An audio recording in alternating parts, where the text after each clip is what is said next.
umunyarwanda uba muri Leta Zunze Ubumwe za Amerika. Jimmy Muyumbu ni umugabo w'imyaka 38, atuye muri Glendale, ni muri Leta ya Arizona muri Leta Zunze Ubumwe za Amerika. Yashyizwe mu majwi n'ubutabera bwa Amerika muri dosiye ikomeye y'uburiganya bwakozwe mu buvuzi, ahakurikiranweho ibyaha bifitanye isano n'amafaranga arenga miliyari na miliyoni 200 z'amadolari y'Amerika.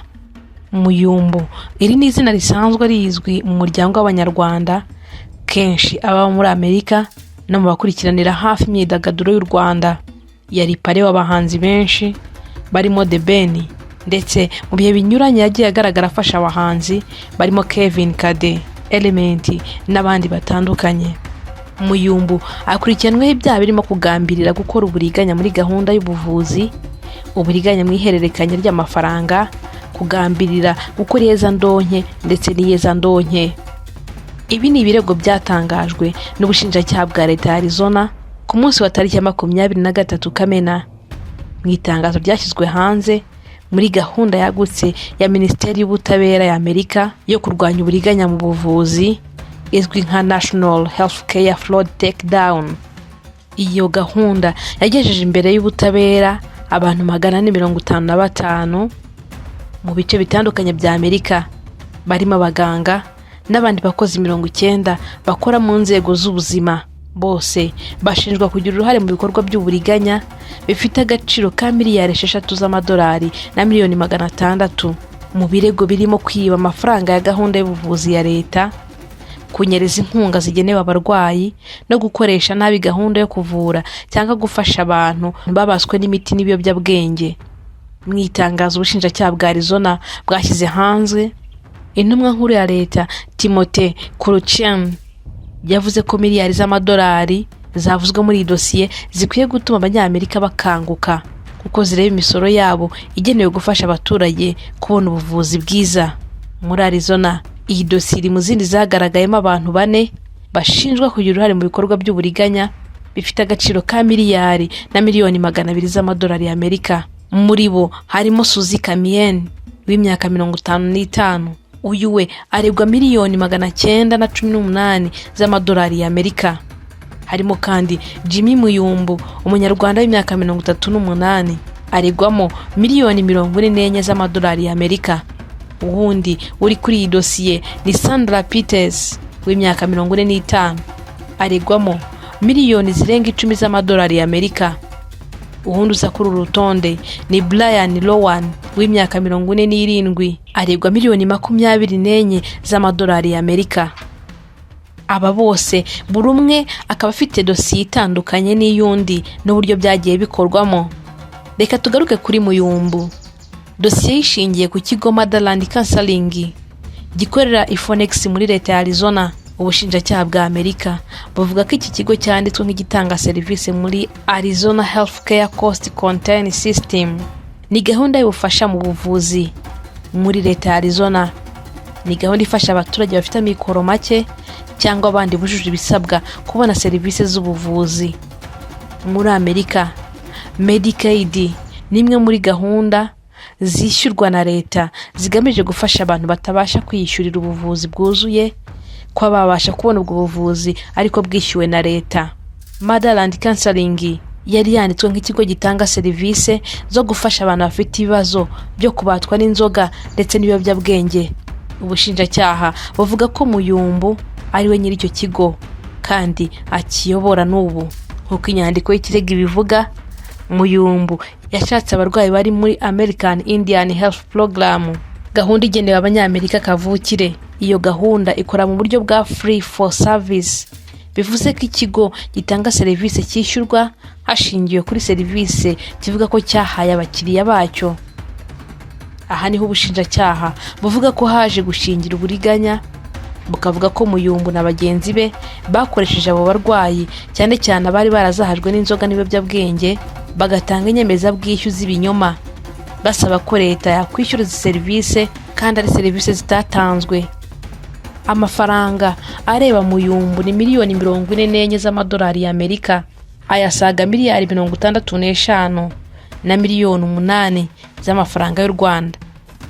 Motherland Counseling, ikigo cya Muyumbu gishinjwa kuba yarasabye kwishyurwa binyuze mu nyemezabwishyu, ubushinjacyaha bukavuga ko zari ibinyoma cyangwa ziri mu buriganya. Icyakora hari itandukaniro rikomeye hagati y'amafaranga yasabwe n'ayo leta ya Arizona yishyuye. Ubushinjacyaha buvuga ko iyi gahunda yo gufasha abanyamerika yishyuye miliyoni 36 z'amadolari n'asaga miliyari 53 z'amafaranga y'u Rwanda hashingiwe kuri izo nyemezabwishyu, bavuga ko zari iz'uburiganya. Ni ukuvuga ko miliyoni 44 z'amadolari y'Amerika ariyo Motherland Counseling ishinjwa kuba yarasabye kwishyurwa, mu gihe miliyoni 36 z'amadolari y'Amerika ariyo avuga ko yamaze kwishyurwa. Ubushinjacyaha buvuga ko bwafatiriye ibihumbi 104 by'idolari nyuma yo kubona yuko Muyumbu ari mu bijyanye n'uburiganya. Inyandiko y'ubushinjacyaha isobanura ko serivisi ya Motherland Counseling yatangaga harimo izitarigeze zitangwa, harimo izatanzwe ariko n'izitangwa uko zagaragajwe mu nyemezabwishyu, ndetse n'izari ku rwego ruri hasi cyane ku buryo zitashoboraga kugirira akamaro umurwayi mu buryo bw'ubuvuzi. Harimo kandi izindi serivisi ngo zari zishingiye kuri ruswa n'iyezandonke zitemewe n'amategeko y'Amerika, ngo n'izindi zitari zikenewe mu buvuzi. Ubushinjacyaha bwa Amerika bavuga ko abarwayi bakoreshejwe mu buryo butemewe kugira ngo hatangwe inyemezabwishyu zishingiye kuri serivisi zitari ukuri. Ubushinjacyaha buvuga ko amafaranga yavuye muri ibyo bikorwa by'uburiganya yayaguze imitungo itimukanwa mu gace ka Phoenix no mu nkengero zako. Mu mategeko y'Amerika, iyezandonke riba iyo umuntu akoresheje cyangwa akanyuza amafaranga akekwa kuba yaravuye mu cyaha mu bikorwa bisa nk'ibisanzwe, agamije guhisha inkomoko yayo cyangwa kwinjiza mu bukungu. Mu kiganiro Jimmy yigeze gutanga avuga kuri Motherland Counseling, yavuze ko batanga imiti, bafite abaganga bita ku barwayi kandi ngafite n'uburenganzira bumwemerera gukora ibi bikorwa. Muri icyo kiganiro yatanze mu myaka 3 ishize, yavuze ko afite inzu zirenga 100 atangiramo izo serivisi zo kwita ku barwayi n'abakiriya barenga 300 afasha mu buryo buhoraho. Yavuze ko niyo mu nzu imwe yakozwe amakosa leta ikishyuzwa kabiri, biba byoroshye kumenya aho amakosa yakorewe kugira ngo umukozi wayakoze abe yabiryozwa. Muyumbu yakoze nk'umuntu wita ku barwayi kuva mu 2013 kugeza mu 2019. Nyuma ngo yakoreye Arizona Mental Health nk'umugenzuzi hagati ya 2019 na 2021, hanyuma 2022 aba umuyobozi mu kigo gitanga serivisi z'imyitwarire n'ubuzima bwo mu mutwe. Jimmy Muyumbu afite impamyabumenyi ya kaminuza muri biochemistry n'ubumenyi bwihariye mu bijyanye no gufasha abantu bafite ibibazo byo kubatwa n'ibiyobyabwenge. Sober living houses zisobanurwa nk'ahantu hatarangwa n'inzoga n'ibiyobyabwenge, hagenewe abantu bashaka gukomeza kwirinda kuba imbata z'ibiyobyabwenge. Ubusanzwe ntabwo ziba ari ibigo by'ubuvuzi bwa kinyamwuga nk'ibitaro bisanzwe, ahubwo ni inzu abantu bashyirwamo bakaba bafite ababakurikirana umunsi ku wundi, babaha imiti bafasha kugabanya ibiyobyabwenge mu mubiri. Ubutabera bwatangaje ko hafashwe umutungo urenga miliyoni 180 z'amadolari urimo amafaranga, imodoka zihenze n'indi mitungo y'abantu bakoze uburiganya muri ibi bikorwa bya Sober Living Houses.